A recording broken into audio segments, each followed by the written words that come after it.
Hi, Michael. How are you? I'm doing well. How are you? I'm doing good too. Thank you for coming. I'm very happy that you agreed to do this with me. I know we connected maybe 2 years ago for an Yes. event for the CFA Institute, and now it's my time for you to come on my channel to talk about more about yourself and what you have been up to. But before we start, do you want to tell us a little bit about yourself? Yeah. So just kind of a quick breakdown. I like to start really from the beginning. So my background was actually in personal training.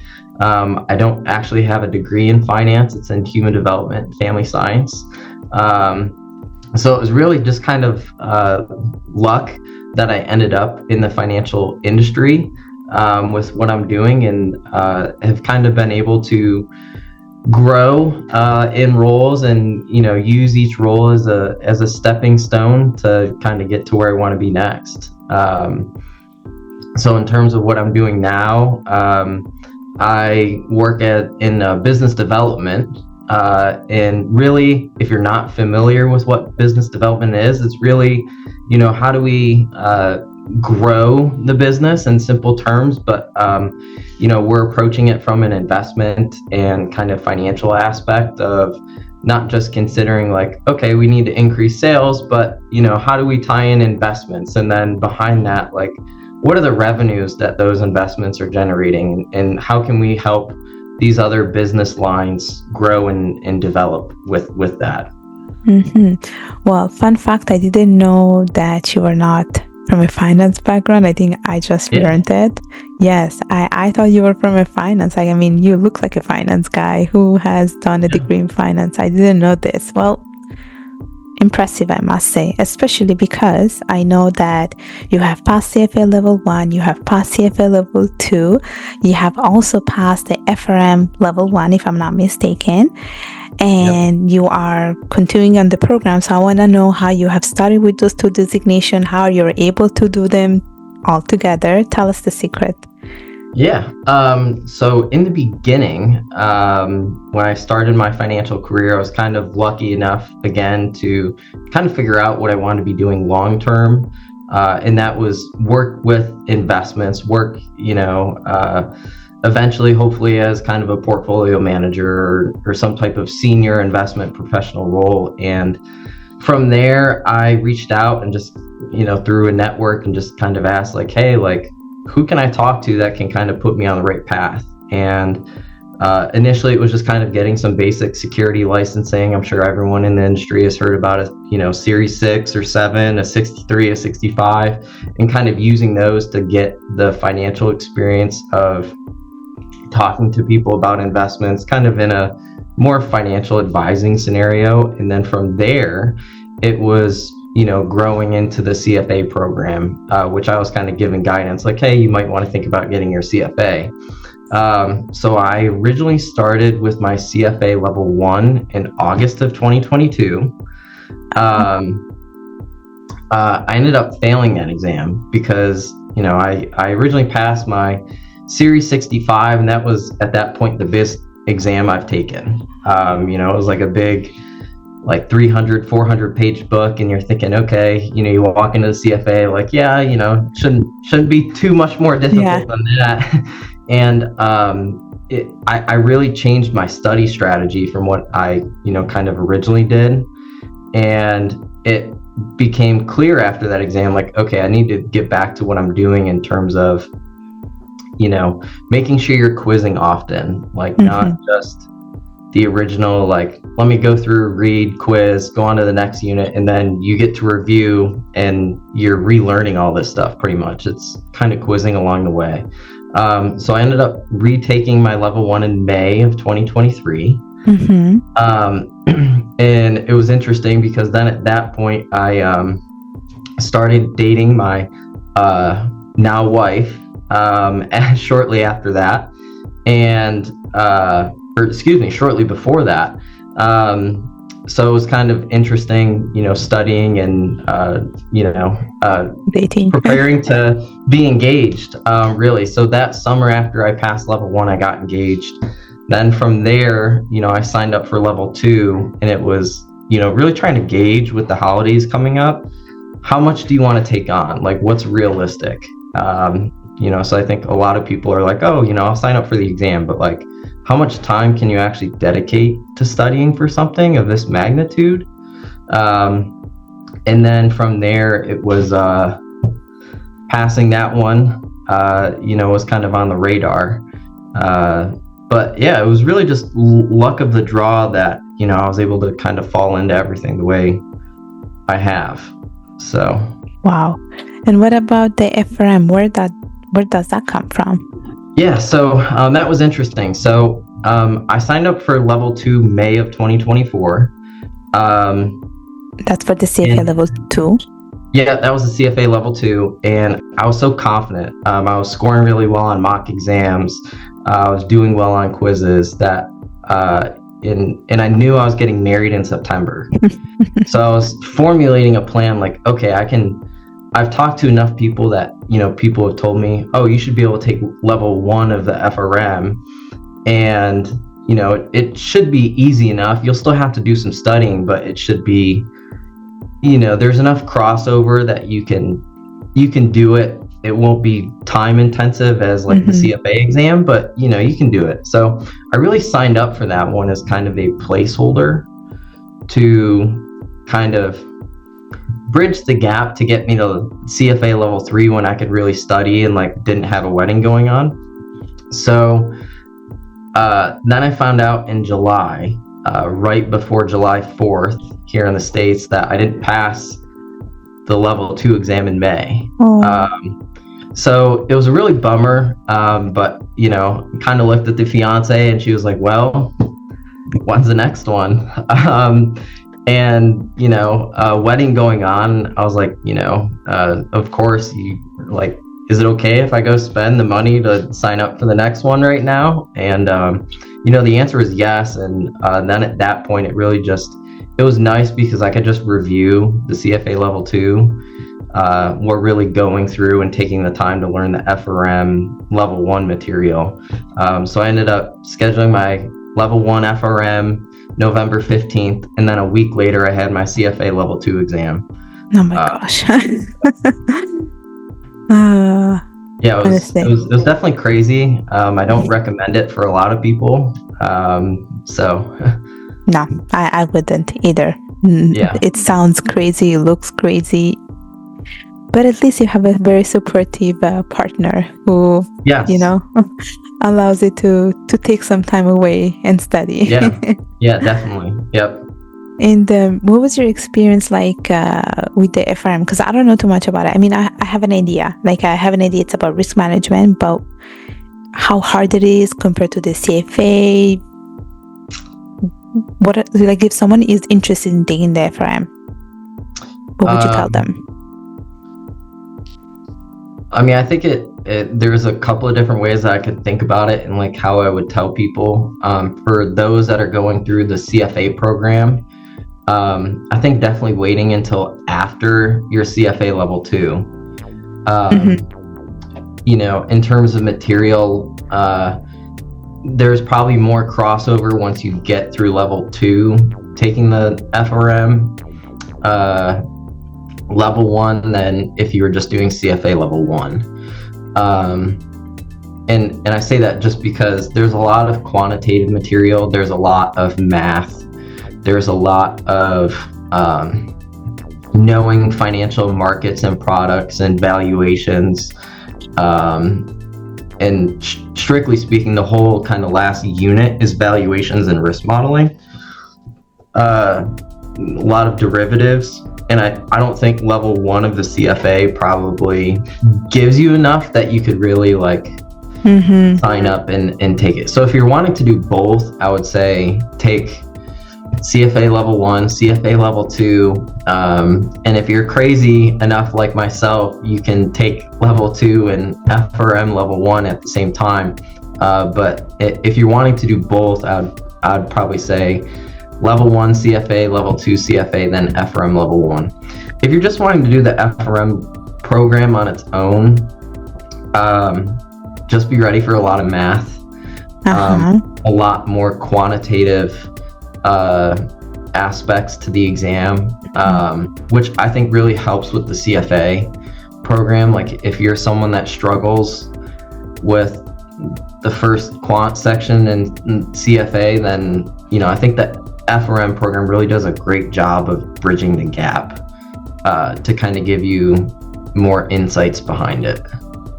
So for the FRM, you said it's a lot of quantitative stuff.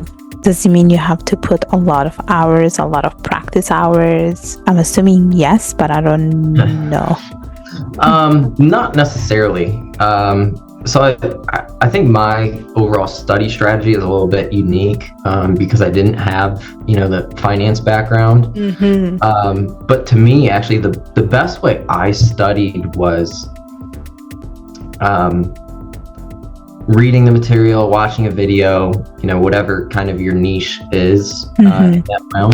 But then, like, when I saw a formula or I saw an opportunity to like go to Excel and like actually like just go build a very simple model and like use an example from the book or the reading or the video, right? And because those are, you know, correct problems that you can go in and then go build a model in Excel to say, okay, like here's what happens, right? And it kind of gives you the real world application of like, okay, I see something, here's how the number should work. Now let me go build something to kind of replicate that. And then from there, you can just kind of plug and play, which also helps when you're answering questions in, you know, question banks that you already have a model built. So when it comes time, is assuming everyone knows how to work your, you know, nice handy dandy calculator that you get for the exam, right? To me, it's kind of the same thing. It's plug and play. But if you understand how the model works and what different numbers will do to the model and the output, to me, you know, it helped me learn better for that. So yeah, my approach is really reading, watching videos, and then if I had the opportunity to, you know, use something from the book or the reading or the video and, you know, go build a model, you know, to me, I think that was very helpful. I know some people approach it differently, but, you know, I think from a real world application, you know, I think it was very helpful in the learning process. Well, I must say it's impressive though. I mean, this is coming from someone who does not have a finance background and who is pursuing all of these things. And I think it's very impressive and admirable. So I really want to congratulate you for this. Thank you. Because it really takes a lot of courage, I feel like it's already hard enough with the CFA program.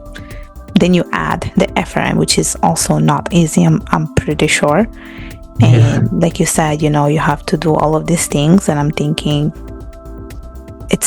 it's just a lot of work, but it's really admirable that you are able to do all of these things. And it shows because you passed them, you know, you passed the FRM Level 1. You passed the CFA Level 1, you passed the CFA Level 2, and I'm pretty sure you will pass the other exams too. So it's admirable, really. Yeah, thank you. Yeah. I mean, with that, I mean, so I missed my Level 1 exam one time. I missed my Level 2 exam one time. You know, I think the biggest thing, especially kind of reading around, is, you know, a lot of people really get down on themselves. And like my first CFA exam, like, I don't want to say it was really off the mark, but I was off the mark.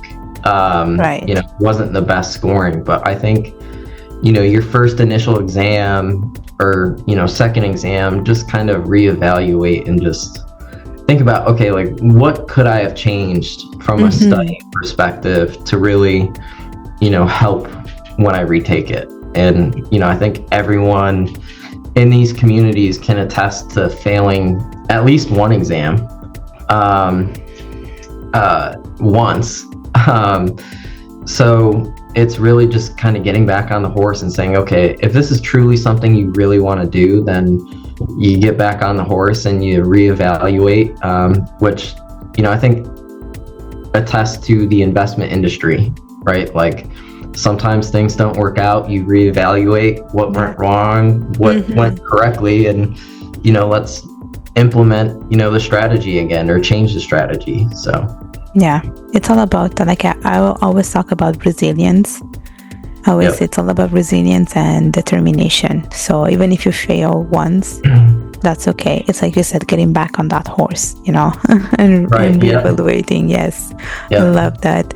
I do want to talk about some of the materials, because you said you have used materials. I don't know if you have used anyone in specific that you want to recommend. Yeah, I mean, probably not recommend, but I think just overall.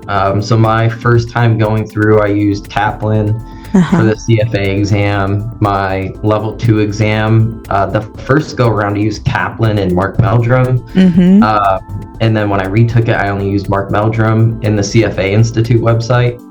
I think it's good to just go through the CFA kind of learning ecosystem now. Just because like they're the ones that write the exam, right? So like you can get a feel for how questions are worded and like what they're looking for. What are they highlighting in their materials? So I found that's kind of a nice way to review, is to go through that. From the FRM side, I used GARP, which is the Global Association of Risk Professionals. So I use their website. They kind of have a similar platform to the CFA. And then I also use Bionic Turtle. The reason why I say I don't necessarily recommend is because everyone has different learning styles. And I think all these different platforms have different benefits, different drawbacks. And I encourage people to kind of go see what would work for you. I think one of the big ones is like UWorld Prep for the CFA. I know there's Bloomberg, there's Analyst Prep, right? There's so many, and like most of them will post like, oh, we have a question bank of 1,500, or some might have 2,000 questions, right? So if you're someone that's like, I really need questions to support, then go look for the one with more questions. If you need something that really is going to teach you the material, then go find those ones. So that's kind of always my advice, instead of recommending a certain provider. Like, do your own research. Like, what's going to work for you? Because the way my brain works is different than how yours works. So, I think that's more important than trying to recommend a certain provider. So. Yeah, I couldn't agree more. I think it just depends on the person. It's a very individualized, study method. I think how it works for me, it might not work for you. And that's the beauty about these programs, is that you are not in a classroom. You just study on your own, and you decide how to study, right? Self-study, and ultimately, if you want to sign up for it, take responsibility for how you will think that you're to pass the exam, right? We can't guarantee that in any way, shape, or form, but exactly. Just give yourself the best shot, however that might be. So I agree. So I have 2 more questions for you. It's more about, so for the CFA exams and also for the FRM, like, how many hours did you put? Like, if you... a lot. I think for the level 2 exam was probably especially for the first time I took it, was probably the most I've ever studied. Like well over the kind of recommended 300 hours. I was probably like close to like 450, 500 hours maybe. Which is one of the reasons why I think I was so confident and why I was going to pass. And again, when I failed that exam, it wasn't, we have like the minimum passing line, and mine was like halfway on the passing line and halfway off. It's like, hey, sorry to let you know, but you didn't pass. So as frustrating as that was, it was like, okay, like you clearly know what's going on. You just need to touch up a few things. When I took the FRM exam, that one, if we're being honest, I like kind of just, because there's enough crossover at that point, I kind of skimmed through some readings. But really it was at the end. I think taking questions, doing mock exams, going through, really, I think to hone that exam in, probably my key to that exam and why I performed so well was taking the mock exam from Bionic Turtle. Gotcha. And I went through and I got like a 65 on it, I think, or a 60. But knowing that was kind of a harder exam than what was actually going to be on the exam, and just taking the time to go through that exam and review everything, review the questions you got right. Why'd you get it right? Was your thought process in line with what the actual answer was, or did you was there something off? And then on the questions you got wrong, like, okay, really understanding why you got it wrong. Where'd your thought process go wrong? That's something I did with the CFA program. So I probably didn't spend a ton of time with the FRM Level 1, but it was just, hey, because there's enough crossover, right? Yeah. So if you're understanding something, like, let's not, beat it down and, kind of bore yourself, but let's keep it interesting. Let's, keep it going. If you understand something enough where you can say you're confident, let's move forward. But, you still got to take the time and just go through the readings. Exactly. I have used Bionic Turtle, but I only I used to watch his videos on YouTube, and they're pretty good, I have to say. Yeah, very, very smart. Yes. One of the things I liked with them specifically was if you pay for the upgraded, they actually have those models built. So then you can kind of go through and, download those Excel files and, kind of plug and play again. Right. And see how it all works. So.